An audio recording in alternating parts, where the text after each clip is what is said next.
Testing, mic testing.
Testing 1 2.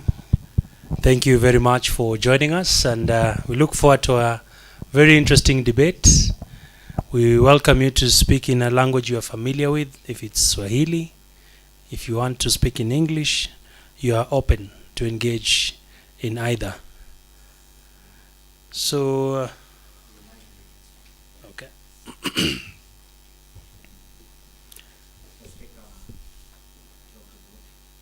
So, in the meantime, I can have Jimmy will be giving us a prayer. Then we can start. And Jimmy, please introduce yourself as you pray for us. Let's start with the order of prayer. My name is Jimmy Kamau. I'm the chairman of Bridge the Gap CBO, and we are happy to be here. And thank you, Abby. Thank you, aspirants, for showing up. And we hopefully the seats that are here and many others will be filled. Let's give thanks. Yes. Let's close our eyes. Father, we come before you. We want to thank you for the amazing gift that you've given to us of leadership. And our Lord, we commit this debate and the entire Mutuini ward into your able hands. May you bless us. May you be together with us. In Jesus' name we pray. Amen. Thank you, Abby. Thank you. Let's appreciate Jimmy with a round of applause. Well, I'm your moderator for this debate. My name is Abby Agina. I'm a journalist and I'm a news anchor at KTN News. So if you're wondering where you've seen this face, you can now connect. And I'm also a very big supporter of democracy. And I believe this is the best opportunity where we can show our supporters, our society, that we can reason together and share ideas on how best you can help the people of Mutuini. All right? So at this juncture, I'd like to just remind us that this debate is actually live on Facebook, and we're also live on YouTube. Friends of Mutuini, we are live on that Facebook page. We're also live on Dagoretti South Watch, and we're also live on YouTube on Frontlight Media.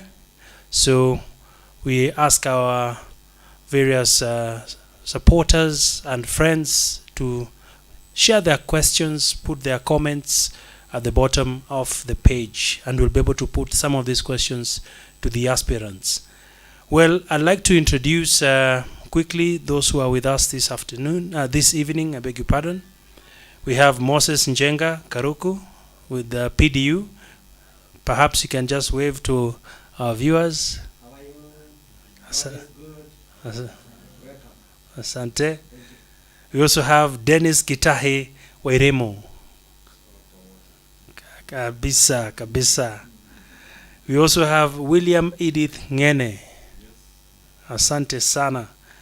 Well, we also had invited all IEBC cleared candidates.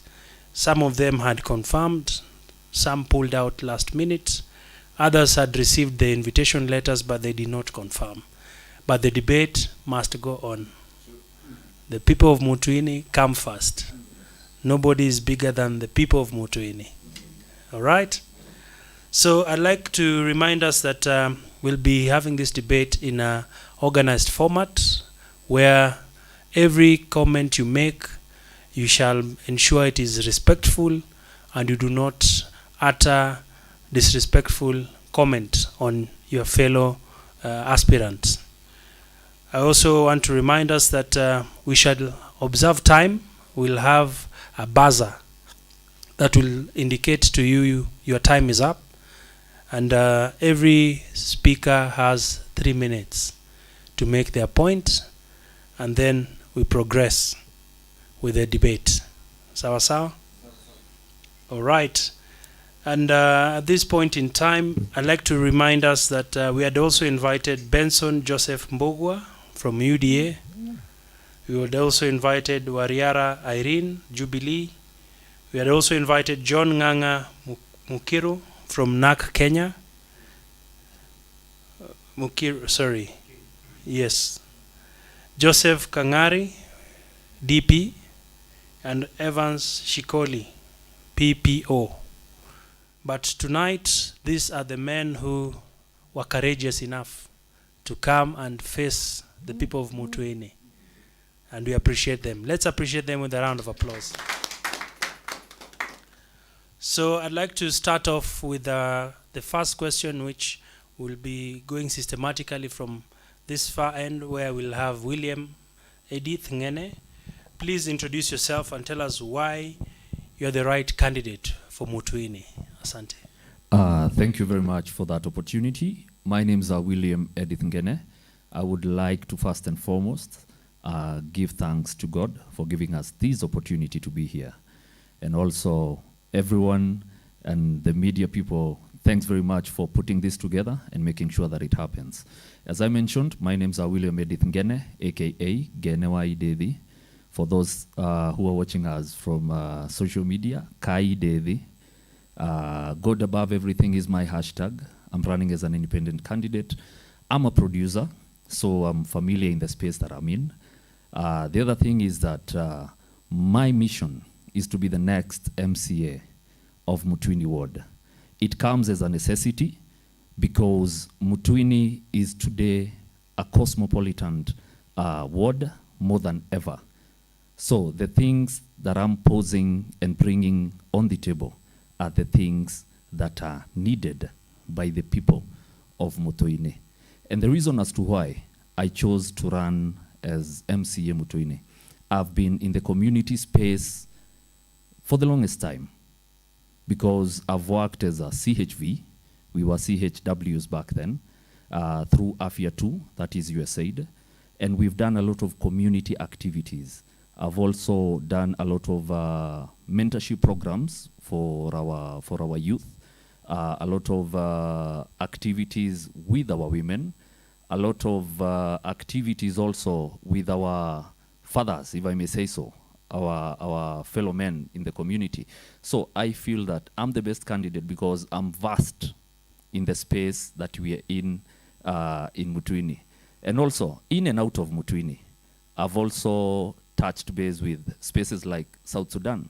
So I know the hardships out there, and also we can bring that experience back home to build studios for our guys, to build radio stations for our youth. But I know we are going to touch base on other things that touch on community empowerment, youth empowerment, women, PLWD, and other things. So my mission is to be the next MCA of Mutuini, and my vision, we have a greater Mutuini that is ahead of us. Thank you very much. Thank you very much as well. Let's go to Moses Njenga Karuko. Thank you very much. I want to take this opportunity to say hi for each and everyone who is in this place where we have invited to come and share some view or some many questions which are on ahead for us. So my name, as I have said, is Moses Jenga Karuko. I'm from Mutuini village. First of all, I want to say Mutuini is the village where I was born in. So I know much about Mutuini because even my education, I have educated myself at Mutuini, and that's why I'm taking this opportunity to ask people of Mutuini, I'm a good candidate to become their MCA in Mutuini because I know much about Mutuini and I know many of the problem which is facing Mutuini. I can be able to say I'm going to get the good solution for the people for the Mutuini to become the good area for the people to be in Mutuini. So I want to take this opportunity kusema ya kwamba mimi ni mzaliwa Mutuini, na jinsi nilivyozaliwa Mutuini hakuna shida ama hakuna jambo ambaye sijui watu wa Mutuini ambaye wanapitia, na ndiposa nachukua hii nafasi niwaulize ya kwamba I'm best qualification person kusimama na wao na kufanya kazi pamoja na wao. So wakinipatia hii nafasi, I want to say niko tayari to face the problem which is facing our area in Mutuini. Thank you very much. Thank you as well. Let's now hear from Dennis Gitahi. Good evening, everybody. My name is Dennis Gitahi Wairimo. I am the flag bearer of Usawa kwa Wote Party in Mutuini, and tunasema Mutuini ni usawa. I'm here to represent equity in our affairs of Mutuini Ward. You know, it is time we discuss what is on the table. We need to catch the bull by its head. We need to address the issues as they are. We need to already start talking about these issues as early as possible. It's in a time we are talking about our national philosophy. It's the time, it's ripe time now, we talk about our national philosophy, because that is what is going to aid most of our agendas, most of our problems. Because being a part of a problem, you also can be a part of the solution. So let us discuss on how we are going to make our place better. That is our agenda, that's our goal. Enjoying living in Mutuini, living, because that's where you live, your habitat. You have to take care of your habitat, your environment, the people you are living around with. Let us discuss more about these issues. And I'm happy that you are here. I want to give thanks for this organization. I was asking, kumekosa mtu wa kupanga kitu kama hii, we discuss these things. It's good that we have such like-minded people for the prosperity of our Mutuini. So we are headed on the right direction, and may God help us. Thank you. Thank you for being brief and to the point. Well, we now know who these gentlemen are. They all are sons of Mutuini. But the position you are going for, MCA, the members in the room, the members watching us on social media, they want to know, do you know the role of an MCA? And what will you do as an MCA for the people of Mutuini? Let me start off with William Edith Ngene. Thank you very much for the question. To start with, an MCA by book or by constitution is a legislature. You're supposed to play the role of an oversight over the county government also, and also provide representation to your people. So those are the three major roles. But unfortunately, how an MCA position plays out in the local space is quite different from how it plays out in the book. Yes. But having said that, I already understand the role as part to how I'll deal with things in the county government, but also how I'll deal with things on the ground. Kwa sababu inakuanga vile katiba iko na vile vitu ziko kwa grau ni tofauti. So, one of the things, because I understand now we are looking at majorly how I'm going to pick maybe one and major I need to assist or provide leadership in Mutuini.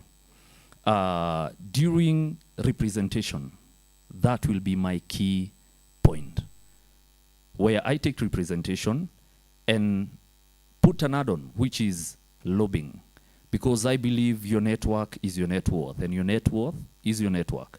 So lobbying will be a huge factor of my role as an MCA, because each and every thing that needs to be done in Mutuini, it needs lobbying, not only in government, but also out of government. Because once you become a member of an county assembly, now you hold the authority to knock into other offices, to knock into other NGOs, to knock into even other governments, to resource mobilize for your people. Because if you just depend on the local government, you're looking at maybe 18 to 25% of the resources that are supposed to be brought back home. So you have an entire 75% out there that you haven't tapped into. We have companies, we have local companies in Mutuini who've leased land. So these are the guys that we're going to sit down with, and I do lobbying. This is now out of government. So, and I do lobbying, and I know we are going to get into the specifics of this as we move forward. So My thing is I'll major in lobbying. And actually, one of the main reasons as to why I'm running for the position of MCA is just to enable me open doors that I can't open when I'm a private citizen. Thank you. Thank you for that very clear explanation. Let me now bring in Mr. Karoko to also give us his interpretation of the role of an MCA and what you plan to do as an MCA. Thank you very much. First of all, I want to say very clearly that this is my first time to be in this. So many of the things that I know is the way my candidate have said is to present the people of Mutuini for their purpose or their light, which they need to have as people of Mutuini. So the idea which I have myself, like to be incoming MCA in Mutuini ward, is first of all to present the problem which is facing everybody in Mutuini at many offices of our government in Kenya. So I'm very ready to present them in any way, which is facing our area. Much of the problem I have got when I was going through or speaking to my people to vote for me to become their MCA is that one of the major problems in our area in Mutuini, many of the people in Mutuini are jobless. So that is the problem which is facing Mutuini, and I'm ready to face that problem in a good manner. I know in our government there are so many places which the way my candidate have said, many of the door I can knock when I on this seat in MCA, and it is been open for me to come and introduce my people what they need. But when I'm outside, nothing I can do. So it's only to keep watching them, having their problem, which I cannot be able to get this good solution, to be able to fight for their right. Because every Mutuini person have his or her right to become, to be employed or to have something what he is doing, so that he can be able to have something to take for the team. The thing which I'm talking about is like a meal. Sorry, Mr. Karuku. My question is this. Kazi ya MCA ni gani? Hiyo nataka utujibu kwanza. Tutafika mahali tutazungumza zaidi kuhusu ni nini haswa inasumbua watu wa Mutuini. Kwa hivyo sasa tueleze kwamba unaelewa kazi ya MCA. Thank you very much. Kazi ya MCA, jinsi ambavyo naielewa, is to maintain the small road and to make sure our health center have enough facility which is needed. So that is the first priority, the thing which I'm going to base about on it. Aya, asante. Let's now hear from Dennis Gitahi. Thank you again. As you all know, democracy is the rule of the people, by the people, for the people. That is why we come to the national government of Kenya. According to the Constitution of 2010, there is the national government and there was devolution.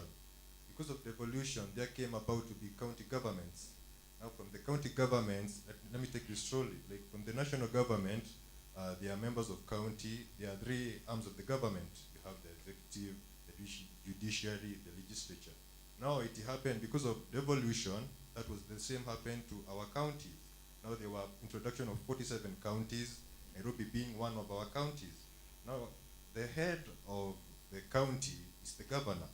The head of the country is the president. Now, because of the devolution, we have such a systematic way of governing our land. Now, from the governor, we have the senator. The senator overlooks the working of the governor. Now we have the county assembly. That is the national assembly in the national government. Now in the counties, we have the county assembly. Now an MCA is a member of the county assembly of the specific county. Now in our case, it is Nairobi County. Nairobi County, which is number 47 in the list of the constitution, now has us as Mutuini Ward as a part of Nairobi County. Now we are many of us, and now that's why a member of county assembly his work is to represent the people of the ward. He's the representative of the people of the ward. He or she, because of gender equality, is the representative of the members of the ward.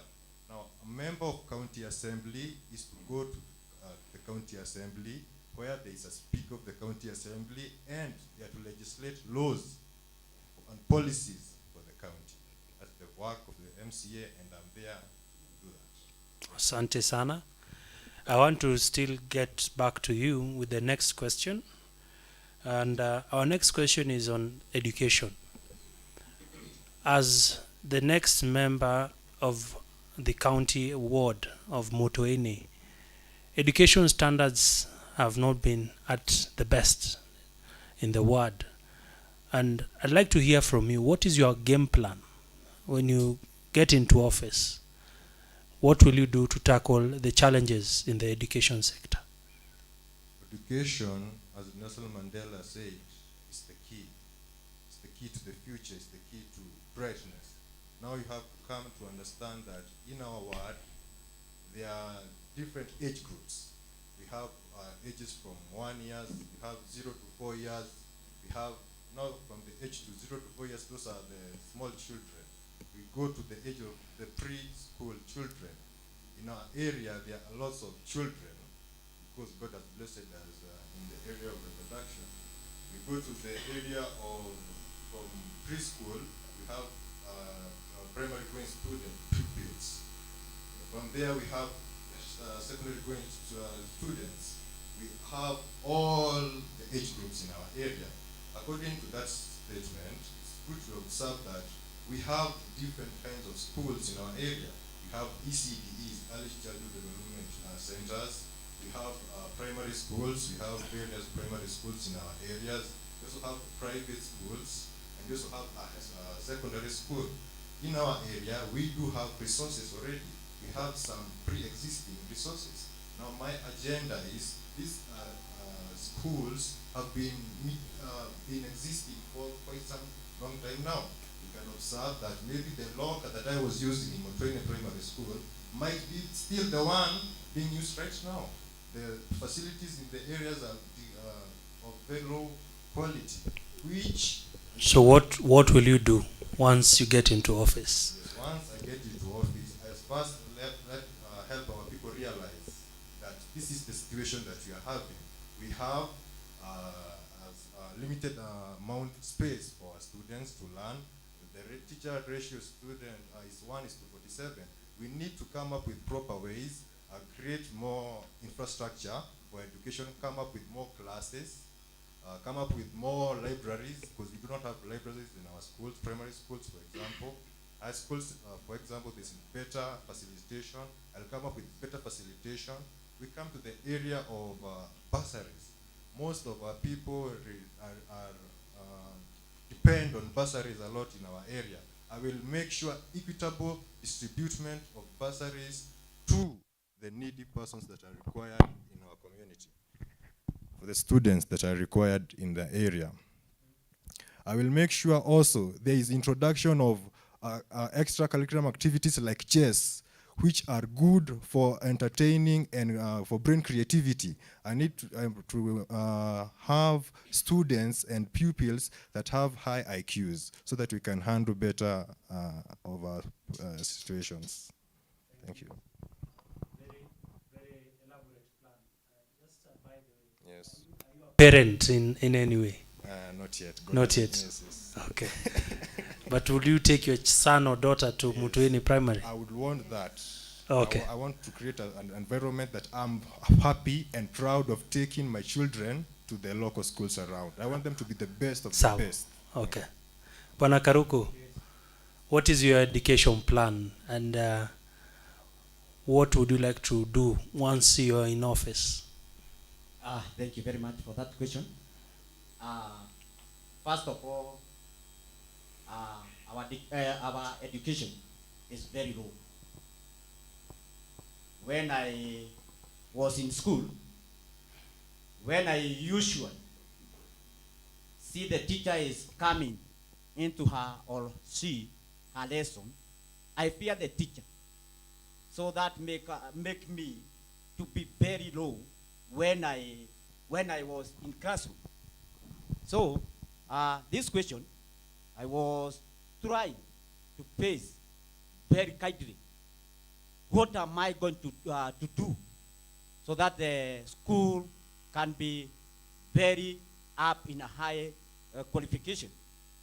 First of all, I want to make sure every teacher in our area of Mutuini, the school of Mutuini, and the teachers and the students are very closely to one another. When they are coming in school or in class, teacher, she or her, is afraid to the student, because this will make our student or our child to feel to go to school very early and no harassing any person or any student to be in school. So the first priority I will make is to see every teacher have a friend in our student. That is the first one. The second one, in our school, when I was in school, in primary, I used to carry water in a jerrycan so that we can go and clean our class when our time is over.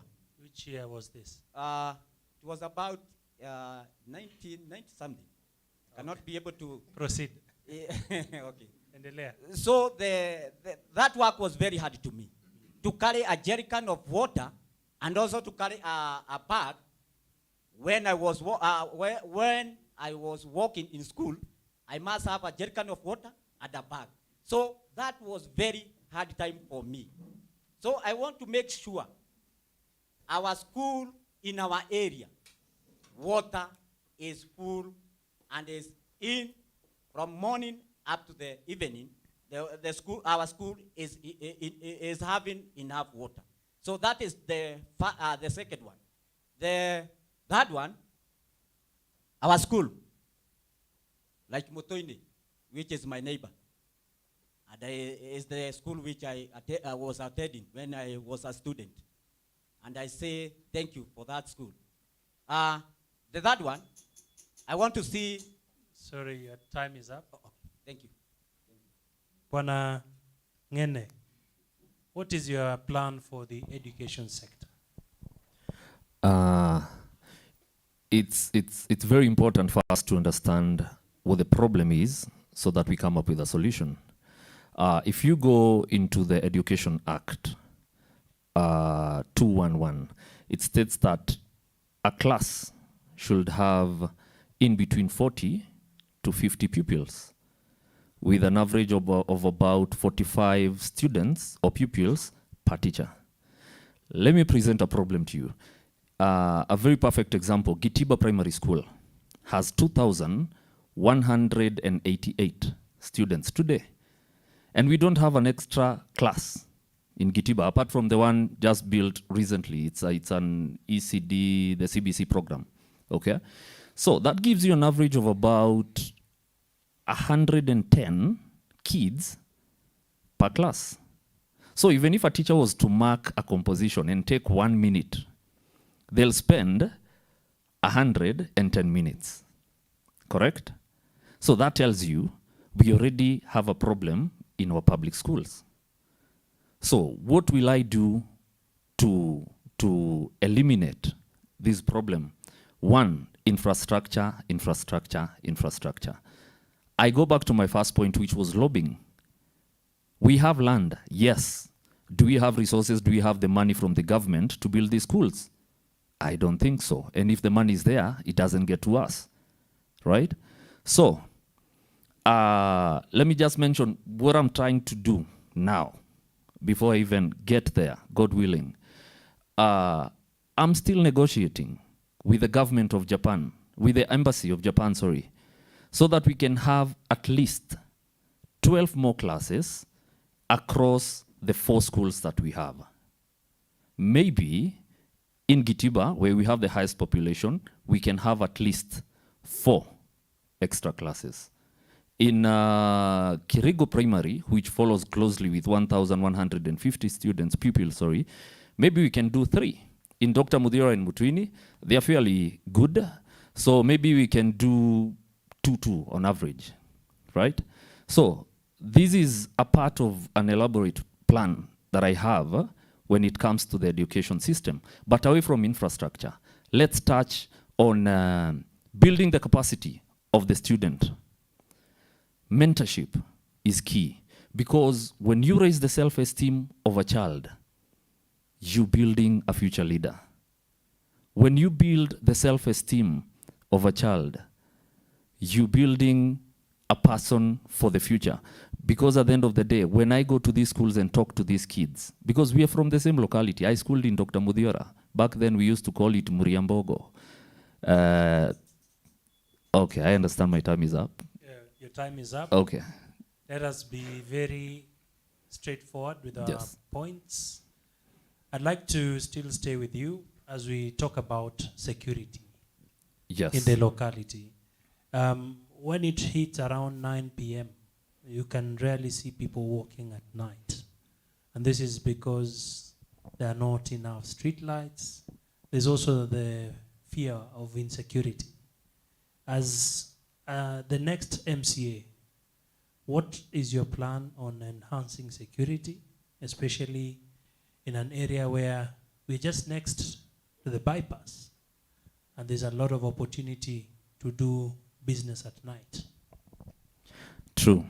Let me be brief enough so that I can nail all the points. When it comes to insecurity, I respect the police, I respect that service and that arm of government, but I say you won't provide security by building more police stations. Let's deal with the problem. The youths don't have opportunities. The youths do not have employment. So they'll definitely come for you because they have nothing to eat or anything to do, correct? So I look at it this way. Let's provide opportunities for our youth. Then we will have dealt squarely with the issue of insecurity. But having said that, what will I do to make sure that we are providing these opportunities? Recently, I have a team of H2M. It's a youth group that did a very nice piece of art on me. I just posted on Facebook. And when a call came in who did this, I just presented this opportunity to them. So they've, ever since that time, they've been working. So if I gave them a handout, I couldn't have helped them in any way. So insecurity is directly linked to unemployment and idleness in the spaces that we are in. Thank you. Bwana Karuku, what is your plan on boosting security? Especially many people are saying the vijana wa Ndudhi saa ingine usiku wanawasumbua. And these are our sons who, at the end of the day, they are trying to make an extra living. They're also trying to keep themselves busy. But robbing people at night, what is your plan on security? Thank you very much for that question. First of all, in our area, security is bed down. In fact, even when I'm here, I'm a fearing person to walk to that area, because every road which you are passing, there are some people who are lady looking for you. When you take your phone outside and just calling somebody or receiving the call, you fear yourself. So what am I going to do so that that thing cannot be happen when somebody is calling or receiving her phone or either at night or either at day night. So first of all, like the way my candidate have said, is to look the opportunity of our youth for work. That is the major thing. So that everybody in our area, it doesn't matter if it is a man or I'll make sure I have started a small business for young people.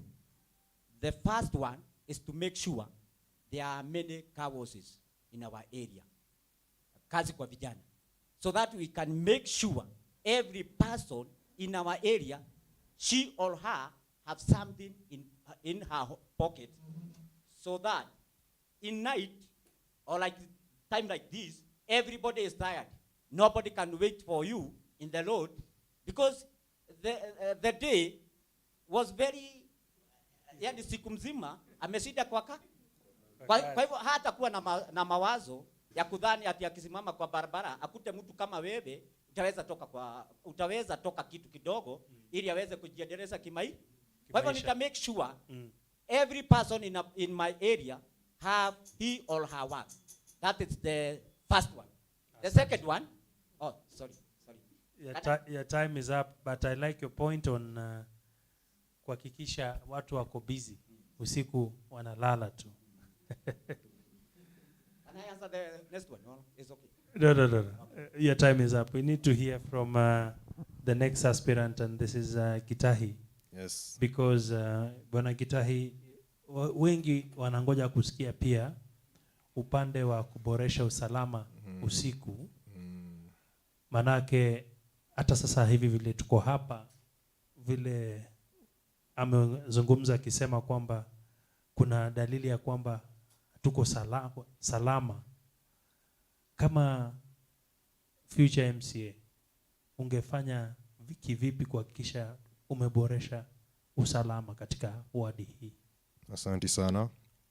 Ukiweza angalia wakati huu tunaishi, we are living in contemporary times with contemporary issues. You have to understand first there was the COVID-19 that led to most people being unemployed. It led to a lot of difficulties. So we are living in an era of COVID-19. It's also an era of war. There's war in Ukraine and Russia. These things are affecting us. They are still affecting us as they were affecting us before. Yani tulikuwa kwa shimo, and now there's even like in a deeper shimo. Now you can imagine somebody who is not employed, has no form of making money. He only anafikiria tu kuenda kuiba. Now you can understand mwenye akona hiyo nguvu ya kuiba ni kijana. It's a youthful person. You can understand the youth are the most productive people in the economy. Now the energy of the youth is not well utilized. That's why I'm saying we need to look at where the youth are mostly employed in. Ukiweza angalia nyumbani kuna watu wengi wanafanya kazi kwa mjengo. You have to observe that kwa mjengo material, simiti imepanda, chuma imepanda. Mshahara ya mkazi mnafanya mtu wa mkono analipwa 500. Simiti 600. Now who is more important? The one working under the simiti. Now you have to appreciate that the cost of living is high. Now the person is being paid 500 shillings. That the person is expected to pay rent, to buy unga which is costing 220 shillings right now. He has a lot of things to do. Now what can we do about that? I'm saying as an MCA, I'm going to lobby that pahali watu wa mkono wako wengi. Kwa bunge nitapitisha mswada ati a person should not be receiving a minimum wage of less than 700 kama mtu wa mkono. Kama simiti imepanda, kama mchele imepanda kwa duka, ulipwe 500, what is it going to buy? Nothing. So I'm going to lobby for those areas that the youth are highly engaged in. Kazi mtaani. We go to kazi mtaani. I applied for kazi mtaani last year. Yes, I never got any communication until I heard that 2 months to the election is when it is being enrolled. Ni kusema watu hawakuwa wako njaa from last year. They were people who are hungry, people who are expecting to earn from kazi mtaani. So what I'm saying, I'm going to knock on the doors to ask, kwa nini kazi mtaani haiko saa hii? Kwa nini imeanza 2 months to the election? Kwa nini hatuoni? I'll be there to ask the questions. For I want to make sure the pahali youths wako wengi ama where people are getting their livelihood wanatetewa. That's why I'm calling myself the Wandoi, the charging bull, who will knock on those doors for our people. I will make sure cousin mtaani, you should be earning some minimum amount of money. So, because I want to cover as many youth, as many people, not even youth, as many people, because I understand there are women who are working in kazi mtaani. Any area the youth are engaged, I'll be there. Okay, before I finish, you have to go to security lights and installments. I'm going to install security lights in the whole of the ward in such a way they are going to be repaired. Sisi zinaweka huko kwa kurembesha mtaa, hapana, they'll be there and they'll be working. Thank you, thank you. Asante, Nde Wandoi. Aya, chatutaona. Let's hear now from Ngene. Healthcare is a big function that is devolved to counties. And as an MCA, healthcare is the basic level of engagement with the people on the ground. How are you planning to improve facilities, especially in an area where there is a very high birth rate? We are seeing more and more young people coming on board. At the same time, healthcare is a basic right. What is your plan on healthcare? I like it when you say we have a high rate of birth rate. Yes, tuko kwa hiyo safari. Now, away from that, we are doing a level 5 hospital ndani ya Mutuini. Yangu itakuwa kuhakikisha ya kwamba tuko na madawa ya kutosha. Na haya madawa yatatoka wapi? Labda county ama serikali ya county ya Nairobi haina yale madawa. Let's go through the lobbying way. Let's go through the network way. We have pharmaceutical companies that are doing production locally. And if we can't source and access that locally, we can also do that internationally. I've been in the NGO space, so I understand that space where we can lobby in and out of government. Ni kuhakikisha ya kwamba madhi akikam pale haandikiwi dawa. Hivyo prescription imetolewa hapo, anaenda pale kwa pharmacy, anapatiwa dawa papo hapo. The other thing is to make sure that at least in every homestead we have NHIF. Because harambe nazo ni mingi sana. Because health is becoming an issue, a huge issue actually. So is to make sure that we're working hand in hand with the NHIF, so that even if not all, at least 75% of Mutuinians or guys who live and vote in Mutuine are covered. The other thing is to make sure that, I had a program just the other day where women were being facilitated. They just needed to cover themselves with 2,500. Walikuwa wanalipa kitita cha shilingi 2,500. Organization inawalipia 3,500. Ina maana ya kwamba umelipa tu miezi 5, umelipwa miezi 9. So these are the kind of programs that I'll focus on when it comes to health. Because again, your kid can't go to school if you're sick. So also when it comes to health, I'm very focused, razor focused, so that we can make sure that we have a healthy Mutuini and in a healthy space. Maybe just to touch on activities that we've done before when it comes to health. We've made sure that we do free medical camps for our people. I understand dawa inauzwa kwa bei kidogo. If miwani ni 7,000, inahakikisha kwamba maybe umeuziwa 2,500. It's a saving. That saving can go to something else. If it's free surgery, eye surgeries, tunafanya free cataract operations, the cost is 70,000. But when you come through the, allow me to call it the Ngene care, tunasema Mutuini iwe na afya bora, we do it for free because of the same thing, lobbying, lobbying, lobbying. And I understand that when I'm MCA, I'll be able even to lobby more than how I'm doing it now. Thank you. Asante. Very clear. Thank you. Let's listen to Bwana Karuku. Mpango yako ni gani? Thank you very much.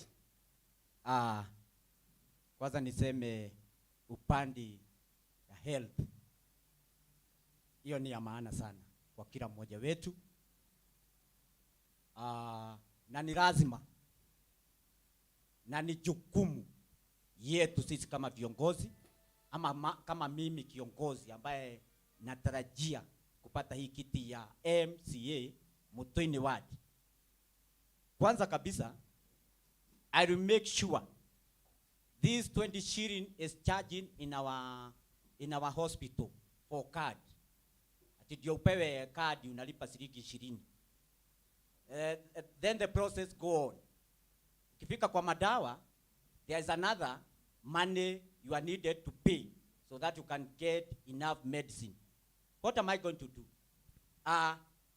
Is a good way to say this. Stop charging only the 20 shilling of the card.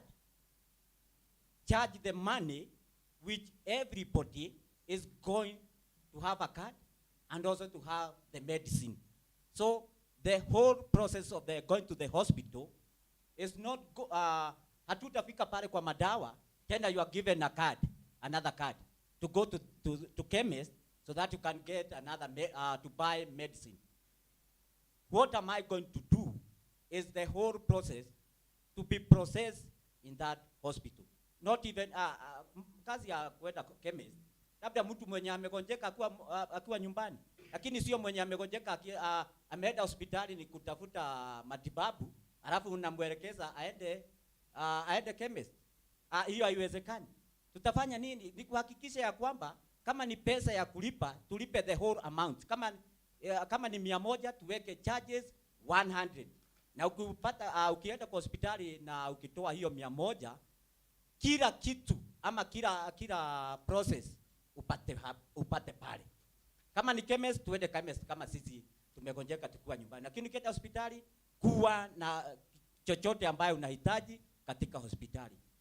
The second one ni kuhakikisha madaktari wetu is well qualification. Yani wako sawa. Na tena wako na njia nzuri ya kuelekesha wagonjwa. In our hospital you are thrown. Hata wakiona mgonjwa hapo, they are not taking care of that person. Many of the people are dying, waiting for the nurse or to the waiting to the doctor to come and take him to the right place.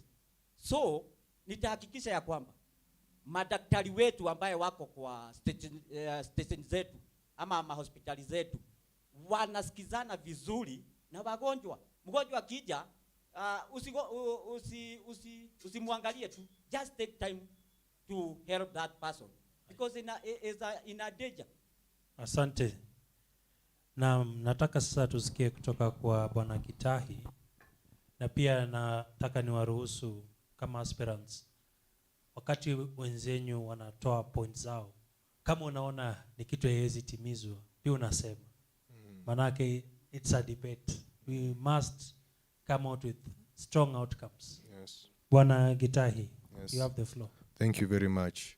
As I was saying, because of the contemporary issues that we are facing, the hard times we are facing, we have the COVID-19. It's affecting our health. Now we also have to understand the impacts of these cases. There is COVID, there is a war, there is hardship in our country. This is leading to a lot of mental health. A lot of areas are not being talked about, such as mental health. There's a lot of disturbing news in our media. Unasikia kumeenda hivi. There's so much distressing news. Now this is affecting our health. Another part of our health is we have to understand that in Nairobi County, we have the NMS and the county government. Now the NMS, which is getting its credibility from the government, has been able to come up with many hospitals in our county. Being instance is that one that inajengwa huko kwetu, the level 4 hospital. In this hospital, you'll expect, the NMS was saying that it had some huge bills That is why they were lacking medicines in our hospital. So kuna bills mingi. I say when I get into MCA seat, as I represent the people of Mutuini, I want to ensure credibility and transparency and accountability of our funds in such a way that we know we have this debt as a county.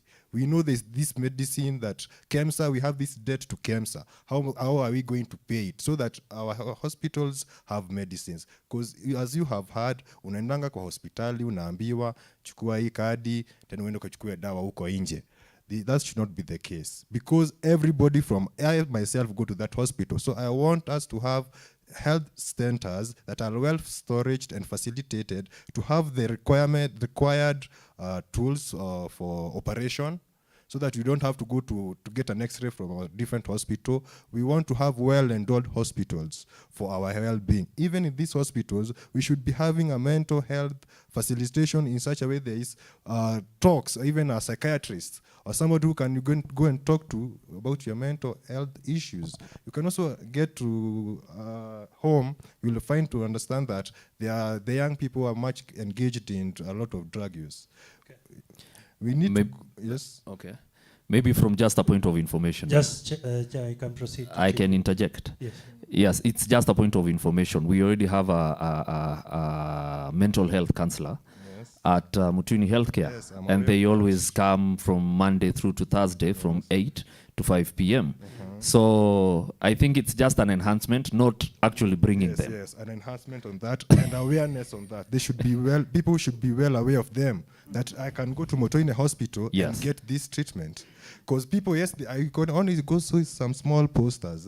No, people should know I'm going to come up with a program that we're going to have a mental health day for Mutuini. That so this month. Are you saying you're going to do something that is already there?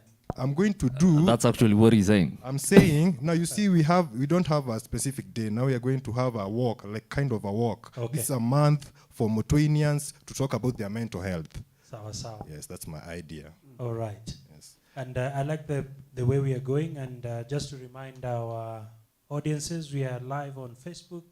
We're also live on Friends of Mutuini, Dagoretti Southwatch, and also on YouTube. I'd like us to appreciate our aspirants with a round of applause.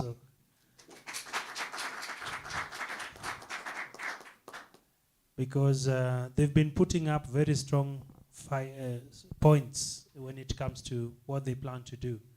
I'd like us to go into a very important area. This is an area that has seen kina mama wanalia, vijana wao wamepotea kwa mihadarati. Vijana wameingia kwa gambling, betting. Wanatengeza pesa ile wametengeza, wanaweka kwa pombe, wanaweka kwa kupoteza masaa yao kwa vitu zenye haziwasaidii. Bwana Karuku, let me begin with you. Okay.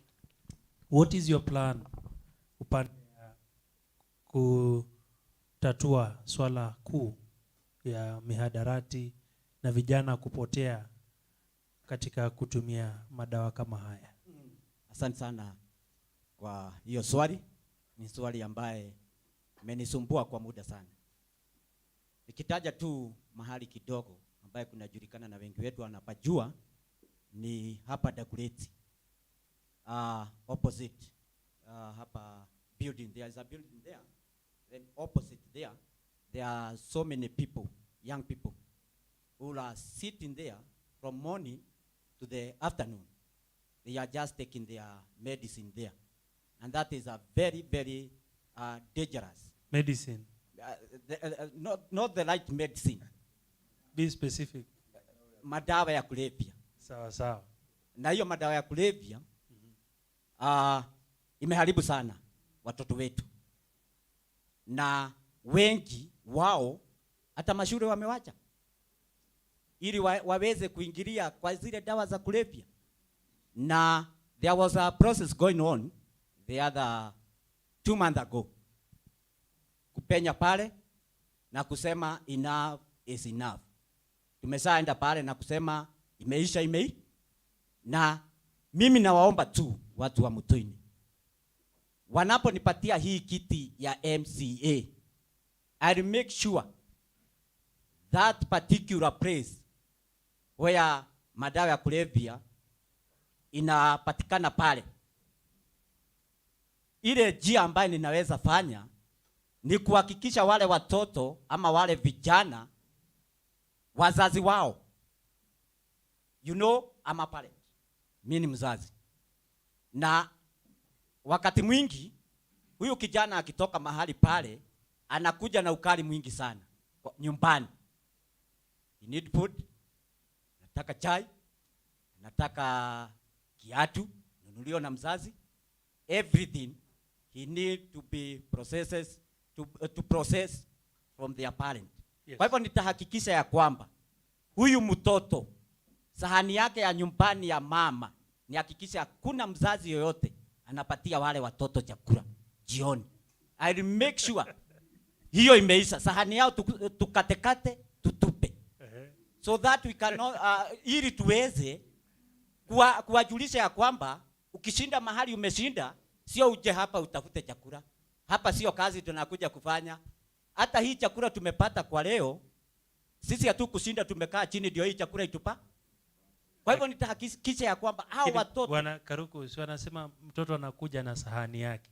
Kwa wakati huu wa COVID sahani yao imeisha. Anakujanga kwa sahani yake kwa njia ile ambayo inaeleweka. Kama alikuwa kutafuta kazi, akija nyumbani jioni, tunajua kwamba ameshinda kutafuta kazi na amekosa. Kwa hivyo sahani yake iko mahali wapi? Lakini akikuja na ukali na uone ya kwamba huyu mahali ameshinda kwa kutumia madawa ya kulevya, huyo punja hiyo sahani yake. Muonyeshe ya kwamba chakula huwezi kaa pale ikukute. Lazima uajiriwe ndio ukule. Asante. Asante sana. Asante. Nashukuru. Acha tusikie pia kutoka kwa Bwana Ngene kuhusu utatatuaje swala kuu la mihadarati. Imekosea sana vijana, wa mama, na imevunja familia mingi. Kabisa. Mwanzo muse hapo panaitwa jua kali. Yes. Aya. I would want to pick up under the same breath by thanking Kenya network of people using drugs. Tulikuwa nao juzi pale Njiko kwa makaburi na tukafanya clean up na vijana ambao wanatumia miadarati ama madawa ya kulevya, na pia tulikuwa na wenye wameacha, the reformees, because we've come up with a program of reintegrating the reformees back into the society. Ndo ukimuona usimuone ni kama ni outcast. Lazima tutengeneze nafasi ya kuwa na ule utu wa kuwa tunawa welcome back to the community. And also we are running a program specifically under the reformees and the guys who using drugs, because they have better communication skills, by the way. Mimi na wewe tukiingia hapo itachukua miezi 6 kusikizana lugha, correct? But wenye wamekuwa kitumia na wameacha, inakuwa rahisi sana kuingiza kwa the program ya methadone. And I'll be very happy to report here tonight that the one of the leaders in that organization confirmed to me that the county government of Nairobi has now approved, and they're actually doing the paperwork, the final paperwork, so that methadone can finally after a long fight come to Chandaria Hospital. Iyo itatusaidia sana, because right now unatafutianga au vijana labda fair ama unawa connect na organization waende pale Ngara ama Madhare. Now let me move quickly into how I'll deal with this issue. First of all, Juakali is our space, plot number 512. It's the space of the community. We are going to do the following. Tutatengeza an open kitchen through an organization yenye itatusaidia with a feeding program ya wale vijana, because as much as they are doing heroin and other things, even if we do methadone and they are hungry, inakuwa issue pia kiafya. The second thing, we are going to do a market. Soko sisi hatuna kama watu wa Mutuini. We are going to do a market, and so that we can eradicate this problem, because no one will come and sell drugs here if our women, our mothers wanauza soko hapa. And by so doing, we are also creating opportunities for them, because kama soko ya Ndonyo Dagoretti, which is in Kiambu, inafanya Wednesday na Saturday, ya hawa tunawekea Tuesday and Friday. That means we are actually adding up more days for working. The other thing, maybe I should very fast, is to make sure that the guys who are in the drug space, we embrace them through art. Kunao wenye ni talented sana, by the way, through art, and make sure that as we move forward, na time yangu inakimbia sana. Just to make sure, just confirm whether you're doing 2 minutes. Just as I finalize, is to make sure that we have a social hall where they can come and have activities there, so that we can have an art gallery in the same hall. We can have a studio for the talented ones. We can have an online radio and TV, so that spaces or even interviews or debates like this can happen in the same space. So just to wind up, I thank again the Kenya Network for people using drugs, for partnering with us. And I know that we are going this journey together, because it's not a one-day journey. Thank you. All right. Bwana Gitahi, let's hear your plan. Hello.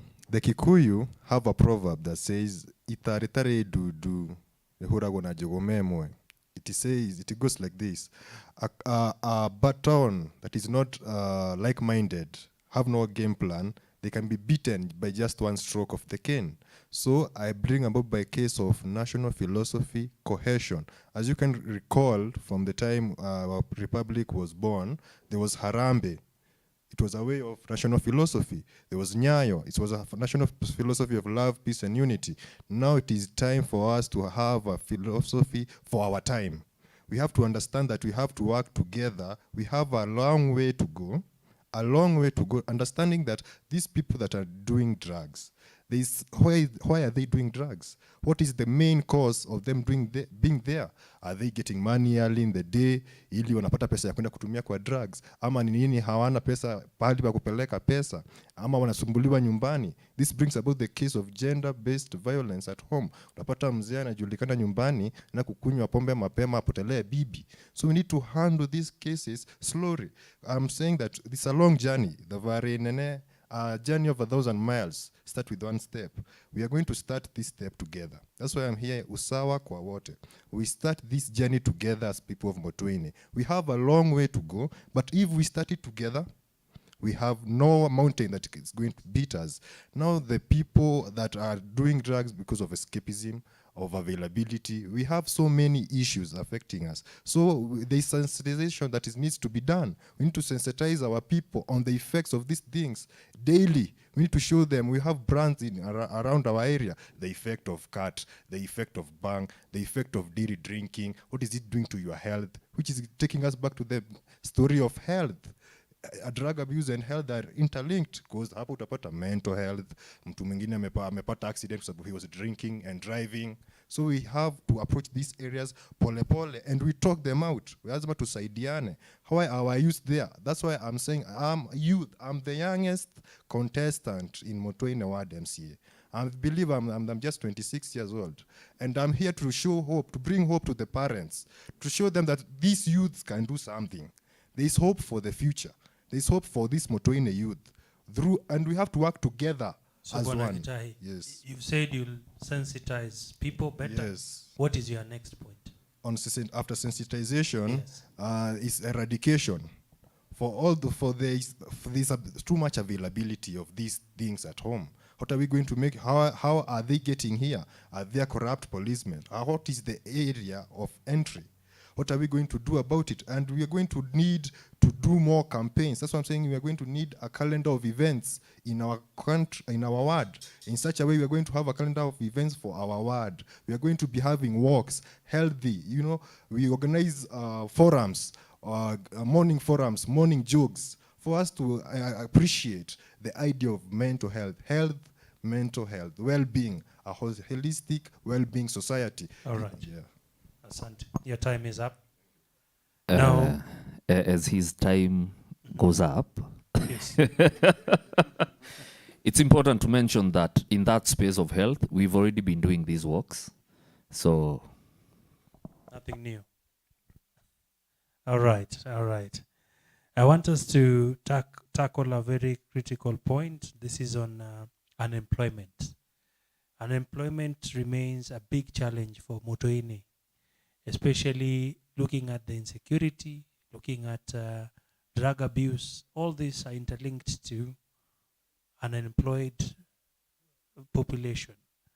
I'd like to hear what are some of the critical steps that you want to take when it comes to ending unemployment. Let me start off with Ngene. Yes, thank you. I have a program. We're calling it Mutuini Emergency Response Unit, that is Meru, that has 3 arms quickly. We have the first aid arm of it, we have the security arm of it, and we have the firefighting arm of it. They go hand in hand. Why and how? Because just the other day, we had a fire at Njiko. Kulipokuwa kunachomeka, niruhusu ni flip. Tulipata ya kwamba vijana wanajaribu sana kusaidia pale kwa firefighting, lakini unapata ya kwamba labda pipe zimekatika katika, so pressure ya maji haifiki. So it becomes very important to create a space where our youth watakuja na watrainiwe maneno ya firefighting. Pili, hapo kwa security, tukiwa na events hapa kwetu mtaani, hapo Mutuini, ni ya muhimu sana. Tunapatia vijana wetu ajira, wawe ndo wanaman hizo magari, wawe ndo wana provide security kwa matanga, kwa harusi, kwa udhoni na maneno mengine. The third, which is first aid and the most important one, ni ya kwamba I've seen us importing labor, which is first aid, from other wards. Why? We have youths who can do this, and that is why we came up with Meru, just to make sure that we are providing opportunities for these youth. Actually, for a subsidized cost, because they are still in the same community, so it's like they're also giving back to the community. When it comes to unemployment, nice. When it comes to unemployment, let's focus on talent also. Talent is a major employer. I'm a self-taught producer. I do music. I write music. I also empower young guys, do and produce music for them, so that akiitwa show hata ende apatiwe 5K. It is still something. On the flip side, we have a program that we are running that is Mutuini Ajira Data System. Why are we coming up with this? We have the Mutuini Hospital being built, lakini unapata we are importing labor. Why? Maybe because ukiuliza wenye wako hapa karibu whether wanataka kazi, it's either yes or no. But if we have a database of masons, of electricians, of plumbers, and every other space of skills, it is easy for me to go out there as an MCA, even to a company, hizi za Wahindi na Wachina wenye wanajenga magorofa usiku na mchana, and tell them, I have a list of guys. Who do you want? We want electricians. I tell you, we have 120 qualified from Mutuini. So it becomes very easy for me to just go out there and source opportunities for them. And by so doing, we kill the idleness, we kill the drug thing, we kill the insecurity. So they are all intertwined. All right. Yes. Thank you. Let me listen to Bwana Karuku. Na ukiona kama mtu anasema kitu inafanyika ama ulishashuhudia pale nyuma, usiogope kusema. Ningependa kusikia mpango yako ni gani kuhusu kuondoa kidogo sijui kama nitawasumbua. Turudi tu kwa ile agenda ya kwanza. Kuna kitu kidogo tu nimesahau. How to fight about those drugs. Drug abuse in our area to our youth. Nataka kusema kidogo tu nitatue kidogo. Vile nitafanya, nimekuwa nimesahau lakini imekuja kwa kichwa yangu. Nitahakikisha ya kwamba all the street children wako na mahali wametengewa. Sio kwenda kuradarada kwa soko zetu ama kwa barabara. They have a hole which they are going to be given the meal or the process so that they cannot be walking around every situation or everywhere. Kwa hivyo hatutakuwa na watoto wa kurandaranda ama hao street children, maana ndio wengi wanatembelea ama wanaingia kwa madawa ya kulevya. Kwa hivyo street children hao nitamaliza kabisa, hatutakuwa na wao. I think just to interject, I think it's a better program if we did a home reintegration program for the school kids, but my opinion. All right. Thank you. He's challenging your points. Okay. So you have to defend it. We are going to talk. We are going to talk. I know the way. Jitetee. Nitajua. Let me come to the point. Kabisa. Ile swali ya kwanza ambayo ulikuwa umetuuliza. Yes. Nitawaajiri ama vijana wetu watapata kazi namna gani? First of all, nitahakikisha ya kwamba the way my candidate have said, hii kazi mtaani, I'm facing about that work very much myself. Maana kazi mtaani imetengeneza mawazo ya vijana wengi sana katika kijiji yetu hapa Mutuini. Na nafikiria kama jinsi my candidate have said earlier, alikuwa amesema hii kazi kwa nini imekuja wakati wa uchaguzi. Siwezi kumjibu, lakini mimi mwenyewe I'll make sure this process is going on day by day, month by month and year by the year. Kwa hivyo nitahakikisha ya kwamba hii kazi iko kwa wakati wote bila kuchagua. Kama ni Mruya, there was a process which was going on the other time ati Waruya na Wajaruo tunawatenga tukiwa Kikuyu. Kama vacancies kama hizo za kazi hawajulishwi. Wengi wao walikuwa na complain na walikuwa tayari wamejiandikisha, lakini wengi hawakuchukuliwa. Kwa hivyo mimi nitahakikisha ya kwamba kazi ya mtaani hatutabui kabila ni gani. Processes ama kuhakikisha ya kwamba kama kazi iko ni ya kila mtu na ni ya kila Mkenya.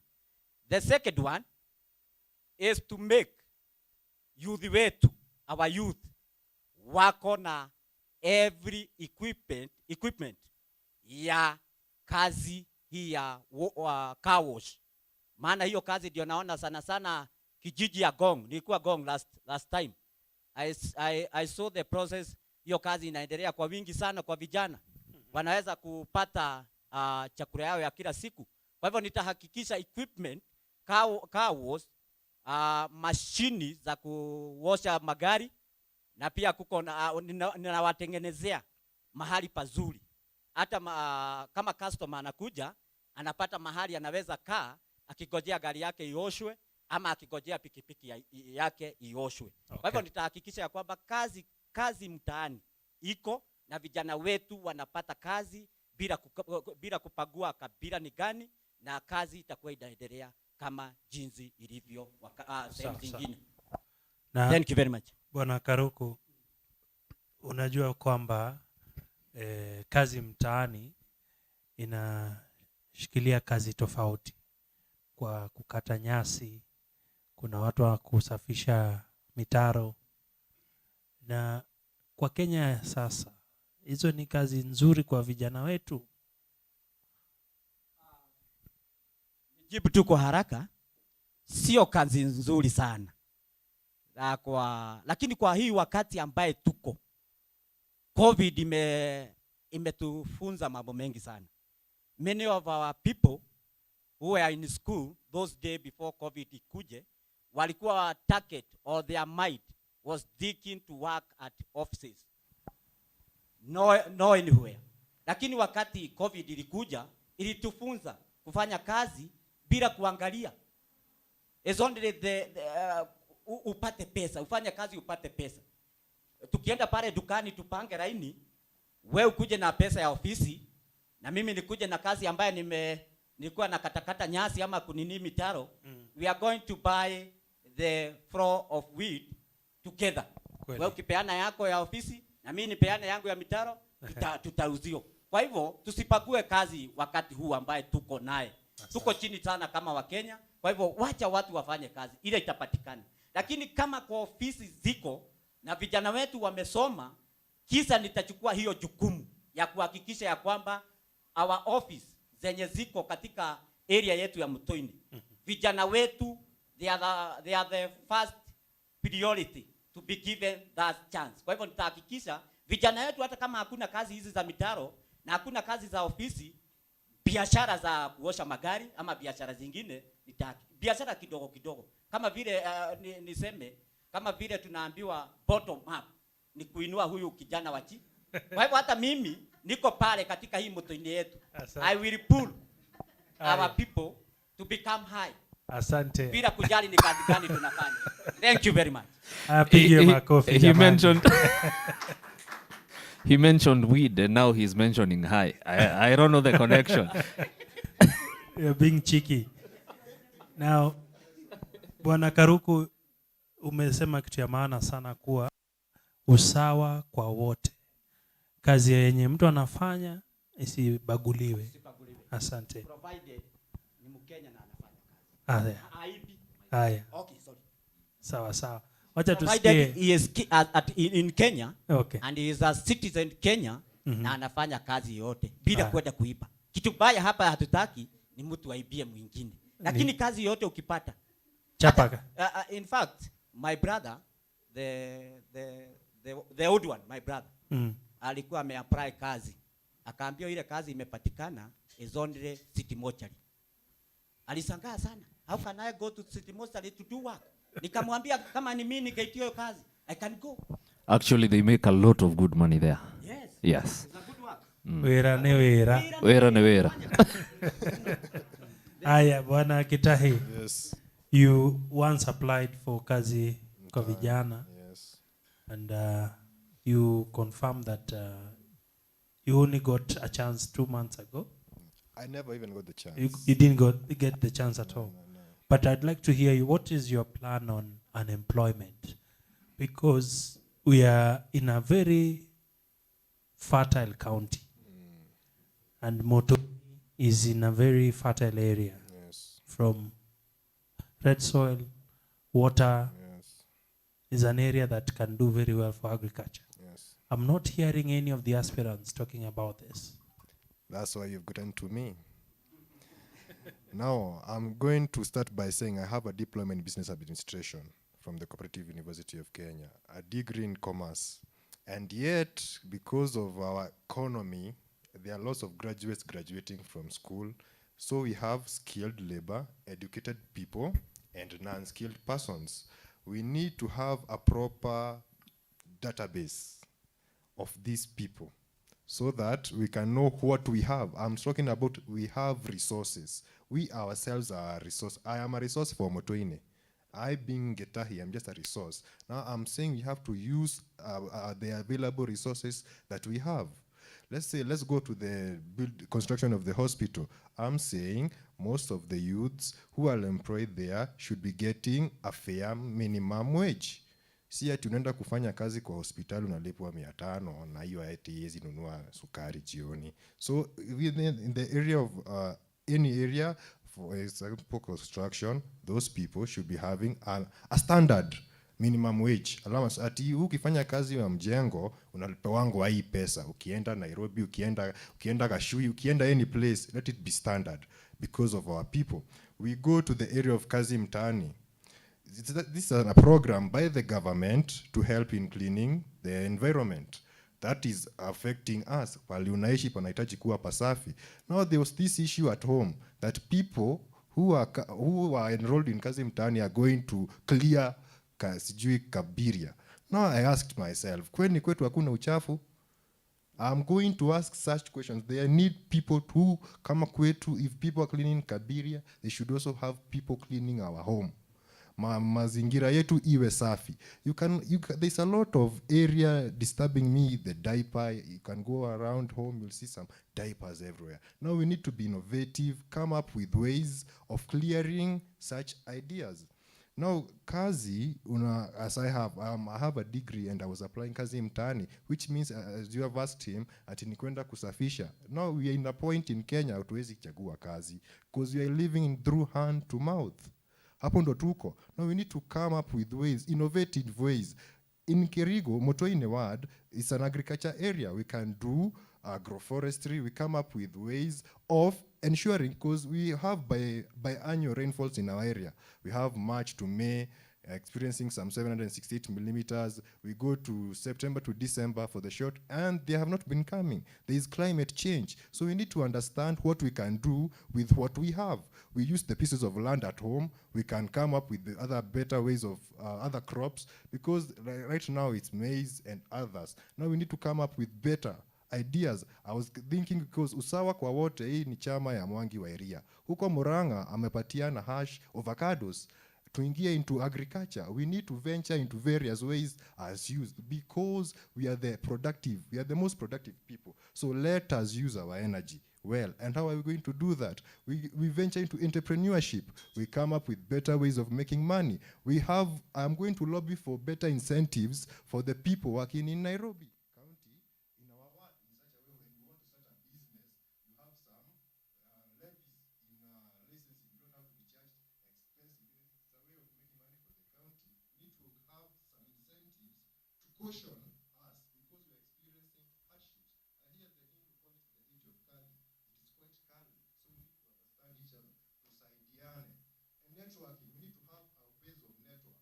Huyu anafanyanga hivi, huyu anafanya hivi, tutasaidiana. Aya, asante sana. Now I want to open the floor to some questions we are receiving online. Maybe before you Yes. space, Yes. maybe I can touch on agriculture. They get a chance to touch on, maybe I can also Okay. touch